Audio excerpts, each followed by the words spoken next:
Hi hello అండి. Welcome to our channel visual vlogs officials అండి. ఎలా ఉన్నారు? అందరూ బాగున్నారా? మేమైతే చాలా చాలా బాగున్నామండి.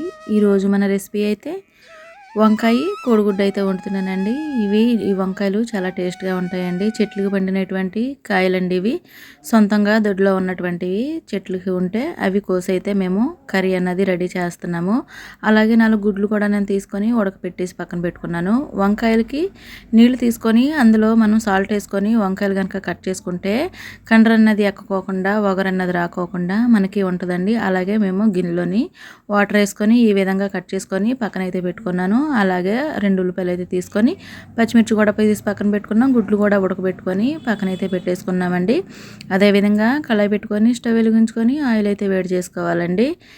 నేను 3 టేబుల్ స్పూన్లు మాత్రం ఆయిల్ అయితే వేడి చేసుకున్నాను. ఆయిల్ వేడైన తర్వాత గుడ్లు కూడా ఉడకబెట్టుకొని ఉన్నాయి కదండి, ఇవైతే నేను ఫ్రై చేసుకుంటున్నాము. అందులోనే నేను కొంచెం పసుపు కూడా వేసి మేము ఫ్రై చేసుకుంటున్నానండి.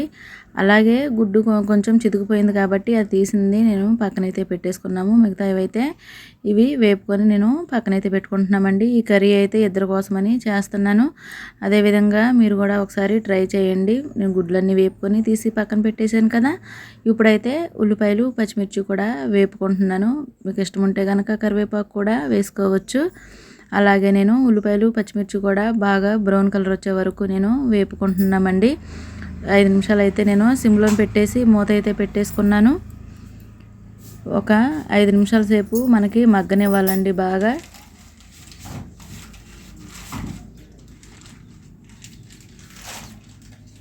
కొంచెం సేపు మగ్గితే సరిపోతుందండి. చూసారు కదా, ఈ విధంగా మనకి మగ్గింది.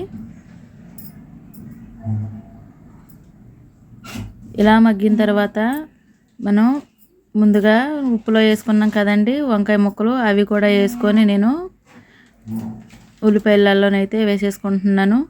వంకాయ ముక్కల్ని ఈ విధంగా కట్ చేసుకుంటే బాగుంటుందండి. ఇది పొడ వంకాయలు కాబట్టి ఇంత పొడుగ్గా ఉన్నా మనకి నో ప్రాబ్లం అండి. చిన్న వంకాయలు అయితే కొంచెం చిన్నగా కట్ చేసుకున్నా పర్వాలేదు, కానీ ఇవి పొడ వంకాయలు కదండి, ఇలా కోసుకొని వండుకుంటేనే కొంచెం టేస్ట్ అన్నది బాగుంటుంది. ముక్కలు ముక్కలుగా తగులుతూ బాగుంటుందండి. చాలా సింపుల్ అండి. 10 నిమిషాల్లోనైతే మనకి రెసిపీ అన్నది రెడీ అయిపోతుంది. అలాగే వంకాయ ముక్కలు కూడా వేసేసుకొని కలిపేసుకొని నేను 10 నిమిషాలు అయితే సిమ్లో పెట్టుకున్నాము. చూసారు కదండి, 10 నిమిషాలు అయిన తర్వాత చక్కగా మగ్గిపోయిందండి. ఇది వాటర్ కూడా ఏమి యాడ్ చేయం కాబట్టి మనము ఈ కర్రీలోని చాలా టేస్ట్గా కూడా ఉంటుందండి. అలాగే మన చట్నీ కాబట్టి టేస్ట్ అన్నది వేరేగా ఉంటుంది కాబట్టి మేము ఈ విధంగా ఒకసారి మీకు వండి అయితే చూపిస్తున్నాను. అలాగే ముందుగా పసుపు కొంచెం వేసుకున్నాం కదండి, ఇప్పుడు కూడా కొంచెం అంటే కొంచెం పసుపు వేసుకున్నాను.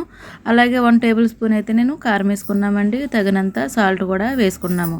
ఎందుకంటే ముందు పచ్చిమిర్చి వేసుకున్నాం కాబట్టి కారం కూడా మనకి తక్కువే పడుతుంది.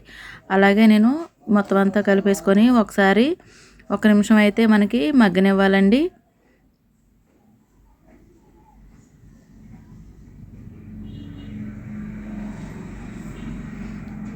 ఇలా మగ్గిన తర్వాత నేను కొంచెం అంటే కొంచెం చింతపండు రసం అయితే తీసుకొని పక్కనైతే పెట్టుకున్నాను.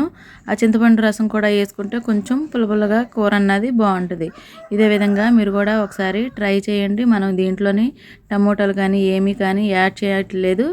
ఈ విధంగా కూడా కర్రీ అన్నది మనం వండుకోవచ్చండి.